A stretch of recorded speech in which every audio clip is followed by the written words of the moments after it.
पहलगाम में जिस तरह से हमला हुआ और बिहार में नरेंद्र मोदी और नीतीश कुमार जी एनडीए का चुनावी सभा। नमस्कार, आप देख रहे हैं जेपी क्रांति ऑफिशियल, साहेबगंज देवरिया में जयप्रकाश।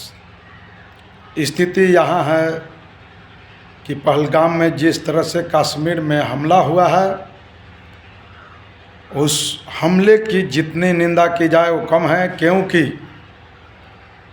अब तो मोदी जी को जवाब देना चाहिए। जब उन्होंने नोटबंदी शुरू किया था, नोटबंदी जब किए, उन्होंने बोला कि हम आतंकवादियों का कमर तोड़ दिए हैं, हमारे देश के अंदर कोई आतंकवादी झांकेंगे नहीं। और मनमोहन सिंह जिस वक्त प्रधानमंत्री थे कांग्रेस के समय, तो उन्होंने कहा था कि जब हम प्रधानमंत्री बनेंगे तो यहाँ एक चिड़िया पर नहीं मारेगा। और और मनमोहन सिंह जवाब दे कि आखिर घटना पर घटना देश में कैसे हो रहा है। आज मनमोहन सिंह प्रधानमंत्री नहीं है, आज नरेंद्र मोदी प्रधानमंत्री हैं। पूछा तो नरेंद्र मोदी जी से जाएगा, भाजपा से जाएगा कि कई घटना जो है पूर्व में हुआ है। 42 जो है हमारे सेना शहीद हुए। गरीब बुढ़वों का जो बेटा था सेना में, वह देश के लिए रक्षा करता, जो एक समझिए जे बम उड़ गया, इस तरह से गाड़ी उड़ाकर और हमारे सेना को मार दिया जाता है, वहाँ भी राजनीति होती है। इसमें कहीं दो मत नहीं है। और कहीं ये भी तो कोई राजनीति नहीं, क्योंकि बौद्धिस्ट वहाँ मारे गए हैं, नौजवान किसान मारे गए हैं, गरीब मारे गए हैं। और हमारे देश के जो प्रधानमंत्री हैं, बड़बोले नेता, वो आज बिहार में सभा कर रहे हैं। बिहार में आकर उनका सभा शुरू है, उनको तनिक भी चिंता नहीं है कि हमारे देश पर हमला हुआ है और हमारे देश में हमारे लोग मारे जा रहे हैं और हम सभा कर रहे हैं। इस सभा कैंसिल नहीं हो सकता है, लेकिन देश में लोग मारे जाएंगे। ये स्थिति इनका नरेंद्र मोदी जी का है। इन पर पूर्व में भी गोधरा कांड का जो है, इन पर सर पर इनके थोपा गया है। ये गोधरा कांड के जिस वक्त मुख्यमंत्री थे उस वक्त का मामला है। और ये लगातार जिस तरह से घटना पर घटना हो रही है, इस सरकार का मंशा ठीक नहीं है। जब भी चुनावी सभा होता है तो कहीं न कहीं देश में हमला जो है अदर देशों के द्वारा शुरू हो जाता है। आखिर बात क्या है? इस तरह से अगर देश चलेगा तो हम कहते हैं कि इससे अच्छा अंग्रेजी शासन था, जो अंग्रेजी शासन में कम से कम अंग्रेज ख्याल रखते थे कि इन लोगों को कैसे सज़ा देना है। अंग्रेजी हुकूमत में गोलियों से भूनना कहीं से भी उचित नहीं रहता था। जो आज नरेंद्र मोदी के समय न्यायालय में ही जब गोली मार दिया जाता हो, जगह जगह घटना पर घटना हो रहा है और नरेंद्र मोदी का सभा रुक नहीं रहा है। बिहार में जनाब आज उनकी सभा है, मुख्यमंत्री जी उस मंच से अभी बोल रहे हैं, हमने देखा है। मुख्यमंत्री जी का ऑर्डर है और प्रधानमंत्री जी का एक वार्ड भी है, उनको भी जाना है इस सभा में। अगर आप नहीं जाओगे तो आपको काम करने नहीं दिया जाएगा, आपको परेशान किया जाएगा। इस तरह से पंचायत सचिव से जो सरकारी कर्मचारी हैं उनके द्वारा हड़काया गया है सभी प्रतिनिधियों को कि भाई आप आदमी ले चलिए, आदमी भेजिए, खुद भी चलिए।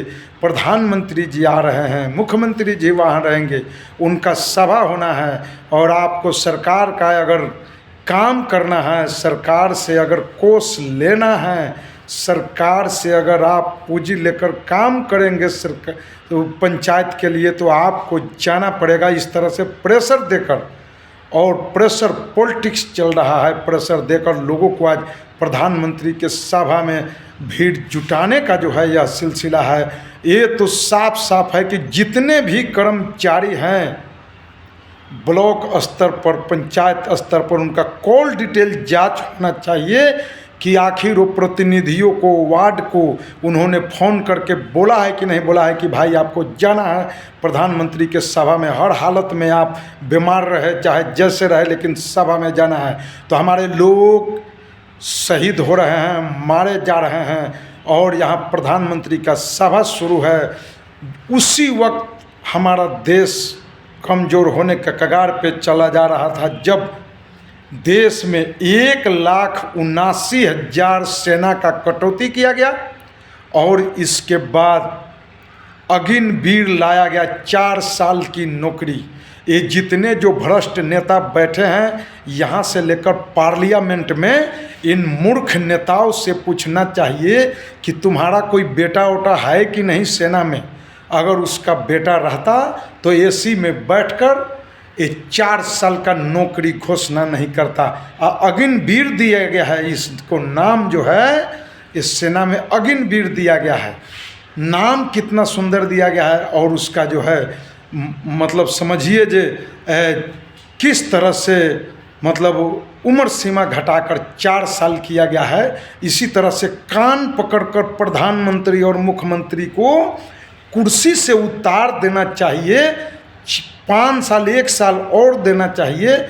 और हम ये सेना का नौकरी 4 साल, तो 5 साल में इन लोगों को कान पकड़ के उतार देना चाहिए मतलब कुर्सी से, और कहना चाहिए कि आप भी जाओ, आपका भी 4 साल, हमारा नौकरी तो 5 साल का आपका नौकरी है। तो इस तरह से हमारे देश में लोगों को मारा जा रहा है और प्रधानमंत्री का सभा शुरू है। जो भी लोग हमारे साथी गरीब नौजवान किसान मारे गए हैं, शहीद हुए हैं, उनको हम कोटि कोटि नमन करते हैं और इस दुख की घड़ी में हम उन लोगों के साथ हैं। और ख़ास करके जो मारे गए हैं उन लोगों के परिवार को सरकार घोषणा करे, अमाउंट घोषित करे और उस परिवार को एक एक परिवार को नौकरी दे। सरकार इस तरह से किसान को मरवाना, नौजवान को मरवाना, ये लगातार जारी है। ये कम से कम ख़त्म हो। और सरकार की मंशा ठीक नहीं है। हम फिर कह रहे हैं कि कहीं न कहीं ये उच्च स्तरीय जांच होना चाहिए और जांच का विषय बनता है। जब जांच होगा तो पूर्ण रूप से छन कर आएगा कि आखिर मामला है क्या। और इस तरह से जो है प्रधानमंत्री किसी भी देश में नहीं है, पूरे विश्व में भी नहीं है। किम जोंग भी वहाँ वैसे नहीं है, वो भी अपने देश का रक्षा करता है। जैसे प्रधानमंत्री जिस तरह से एक तरफ शोक का लहर है, शोक है, एक तरफ से लोग मारे गए, लोग शहीद हुए, मारे गए हमारे लोग, और एक तरफ सभा शुरू है। इनको चुनावी सभा लौक रहा है, चुनावी सभा माना जाएगा। प्रधानमंत्री का बिहार में चुनाव है और प्रधानमंत्री बिहार में आए हुए हैं, यानी इनका चुनावी सभा है। शर्म आना चाहिए ऐसे ऐसे प्रधानमंत्री को, जिन्होंने देश में एक तरफ समझिए जो लोक शोकाकुल है और दूसरे तरफ इस सभा कर रहे हैं। ऐसे ऐसे प्रधानमंत्री का नाम लेने में भी शर्म है। अगर इस जगह पर कांग्रेस की सरकार होती, मनमोहन सिंह का सरकार होता, तो उस वक्त भी हम पूछते कि जनाब ये क्या हो रहा है। जिनकी सरकार, जिनकी सत्ता होती है उनसे पूछा जाता है। आपकी अगर सत्ता है तो आपसे पूछा जाएगा। आप 70 साल जो घोषते हैं, आपने 11 साल में तो गर्क में धकेल दिया इस देश को। इसलिए प्रधानमंत्री जी अभी भी कम से कम सद्बुद्धि लाइए और सेना को जिस तरह से पहले नौकरी था उस तरह से ये 4 साल और 7 साल को ख़त्म करके और सेम जो पहले था उस तरह से सेना का जो भी है बहाल कीजिए। सुरक्षा, जिस सेना के सुरक्षा में आप चलते हैं उसी सेना को भूखे मारने की कोशिश करते हैं।